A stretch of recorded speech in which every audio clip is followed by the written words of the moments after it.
बिस्मिल्लाहिर्रहमानिर्रहीम। अस्सलामुअलैकुम dear students.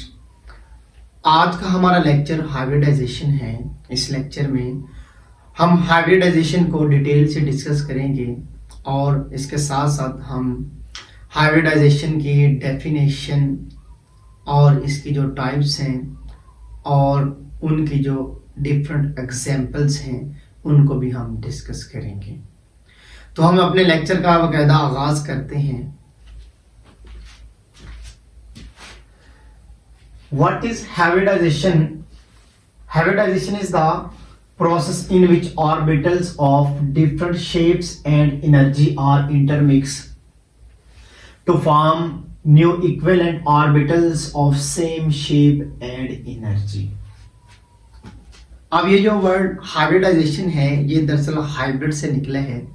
अब डेफिनेशन में भी आई थिंक क्लियर हो गया होगा कि हाइब्रिडाइजेशन क्या है।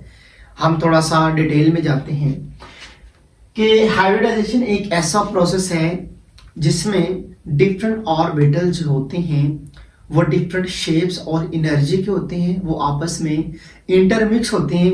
इंटरमिक्स होके उतने ही न्यू इक्विवेलेंट ऑर्बिटल बनाते हैं और जो नए बनने वाले ऑर्बिटल होते हैं ना, उनकी जो शेप्स और एनर्जी होती है वो बिल्कुल एक जैसी होती है, वो बिल्कुल सेम होती है। तो इस प्रोसेस को हम कहते हैं जी हाइब्रिडाइजेशन। दरअसल होता क्या है कि एटम जब बॉन्ड बनाते हैं तो उनके जो एटॉमिक ऑर्बिटल्स हैं वो आपस में हाइब्रिडाइज्ड होते हैं, आपस में इंटरमिक्स होते हैं जब वो बॉन्ड बनाते हैं। ठीक है, बॉन्ड बनाने के लिए वो क्या करते हैं, फिर ओवरलैप करते हैं। इसको थोड़ा सा हम एक सिंपल सी एग्जाम्पल से भी समझते हैं। पहले इसकी थोड़ी सी इंपॉर्टेंस की हम बात कर लेते हैं कि इसकी इंपॉर्टेंस क्या है, आखिरकार हाइब्रिडाइजेशन जो है वो हम क्यों पढ़ते हैं, इसका मकसद क्या है। ये दरअसल हाइब्रिडाइजेशन जो है ये कार्बन की टेट्रावेलेंसी को भी एक्सप्लेन करती है, साथ साथ में जो कंपाउंड्स मॉलिक्यूल्स हैं उनकी शेप्स और उनके जो बॉन्ड एंगल्स हैं उनको भी डिटेल से डिस्कस करती है। तो हाइब्रिडाइजेशन जो है इसको डिटेल से समझने के लिए मैंने एक सिंपल सी एग्जाम्पल आपके सामने रखी है। मेरे पास ना तीन चीजें हैं, इनमें से एक जग है, दोनों डिफरेंट किस्म के ग्लास हैं। अब देखें, एक जग है, इसकी शेप डिफरेंट है, फिर ये ग्लास है, इसकी शेप डिफरेंट है, अब ये ग्लास है, इसकी शेप भी डिफरेंट है। इनके तादाद कितनी है, 3 है हमारे पास। अब देखें, इनकी हमने करवानी है हाइब्रिडाइजेशन। हाइब्रिडाइजेशन के लिए हम क्या करवाएंगे, इनको इंटरमिक्स करवा देंगे। ठीक है, मतलब हमने फॉर एग्जांपल ये मान लिया कि ये जो जग है, ये ग्लास है, ये भी ग्लास है, ये मिट्टी का बना हुआ था। अब मिट्टी जो है वो कच्ची है, अभी गीली मिट्टी से हमने इसको बनाया, अभी हमने पकाया नहीं है। तो अब देखें हमने क्या किया, इन तीनों को क्या कर लिया, तोड़ दिया, तोड़ के इनकी मिट्टी को ब्री कर लिया, पाउडर बना लिया। पाउडर बना के हमने क्या किया, तीन जो है एक ही किस्म के, एक ही शेप के, एक ही साइज के हमने 3 नए ग्लास बना लिए। अब देखें, जो 3 हमने नए ग्लास बनाए हैं ना, अब देखिए इनकी शेप भी सेम है और इनका जो साइज है वो भी सेम है। ठीक है, तो अब ये जो 3 ग्लास हैं इनको हम कह सकते हैं कि ये क्या है जी, हाइब्रिड है एक दूसरे के। क्या है ये, एक दूसरे के हाइब्रिड है। तो हमने क्या किया कि ये तीनों जो जग और जो ग्लास थे इनको हमने इंटरमिक्स किया, इनकी दरअसल हमने क्या करवाई, हाइब्रिडाइजेशन करवाई। ठीक है, और इनको हमने मिक्स करके नए जो ग्लास बना दिए। तो इस प्रोसेस को हमने फिर क्या कहते हैं ना जी, हाइब्रिडाइजेशन। तो ये दरअसल हाइब्रिडाइजेशन वर्ड हाइब्रिड से निकले हैं। हाइब्रिड से मुराद होता है कोई ऐसी एक चीज जिसमें तकरीबन तमाम पहले वाली चीजों की कुछ ना कुछ खसूसियात जो है वो मौजूद हों, और जो नई सारी चीजें बनी है ना उनकी खसूसियात आपस में बिल्कुल एक जैसी हो, उनका साइज भी एक जैसा हो, उनकी शेप भी एक जैसी हो और उनकी जो एनर्जी है वो भी एक जैसी ही हो। ठीक है जी, तो आगे इसके अगर हम टाइप्स की बात करें तो sp है, sp2 है, sp3 है, dsp2 है, dsp3 है, d2sp3 इसकी टाइप्स हैं। लेकिन हमारे सिलेबस के अंदर sp है, sp2 है और sp3 है। हमने sp, sp2 और sp3 को बड़ी डिटेल के साथ डिस्कस करना है। तो अगर हम एक और कॉमन सी एग्जांपल ले लें हाइब्रिडाइजेशन की, कि एक घर में अगर दो जुड़वा भाई पैदा हो जाए तो उनकी शक्ल भी एक जैसी होती है, ठीक है। मोस्टली होता यह है कि उनका कद जो है वो भी एक जैसा होता है, उनकी रंगत जो है वो भी एक जैसी होती है। तो वो दोनों क्या हैं जी, एक दूसरे के हाइब्रिड हैं। हम इसकी नेक्स्ट टाइप पे आते हैं। हम स्टार्ट करते हैं जी sp3 हाइब्रिडाइजेशन से।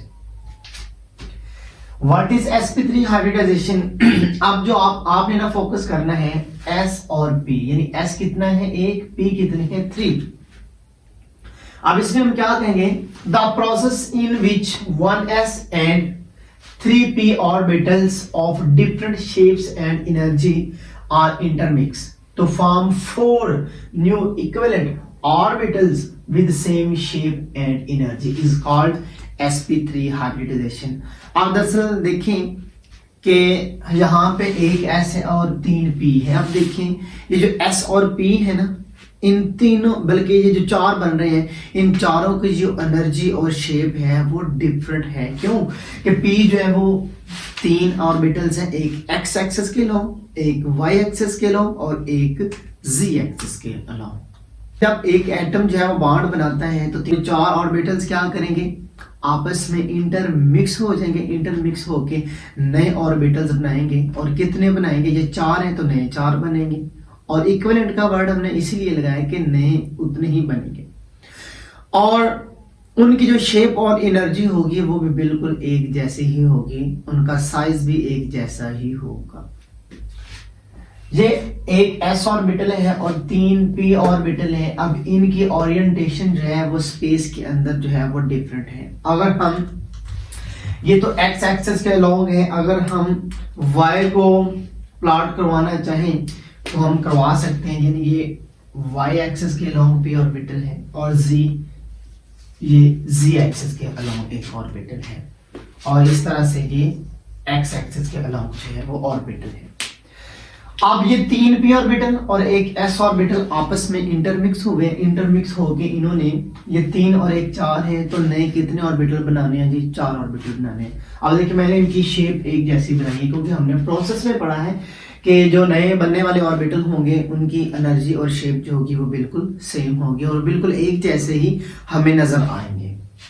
तो अब ये नए बनने वाले ऑर्बिटल्स हैं, मैंने इनका नाम रख दिया sp3 हाइब्रिड ऑर्बिटल्स। क्यों कि हम sp3 हाइब्रिडाइजेशन पढ़ रहे हैं। जो sp3 हाइब्रिडाइजेशन से ऑर्बिटल्स बनेंगे उनका नाम भी हम sp3 हाइब्रिड ऑर्बिटल्स ही रखेंगे।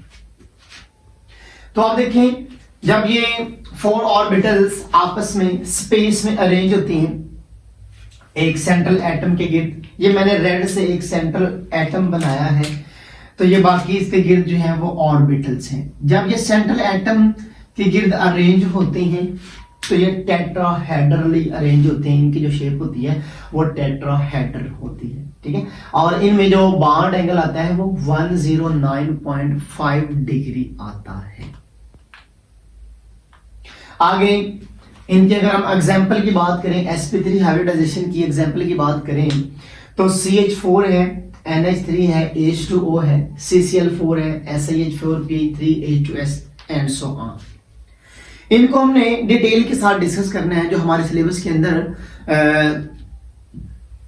सिलेबस के अंदर एग्जाम्पल हैं उनमें मीथेन है, उसके बाद अमोनिया है और वाटर है। इन तीनों एग्जाम्पल्स को हमने जो है बड़ी डिटेल के साथ डिस्कस करना है। आप इन एग्जाम्पल की एक्सप्लेनेशन के लिए मेरा नेक्स्ट लेक्चर जो है उसको देख सकते हैं।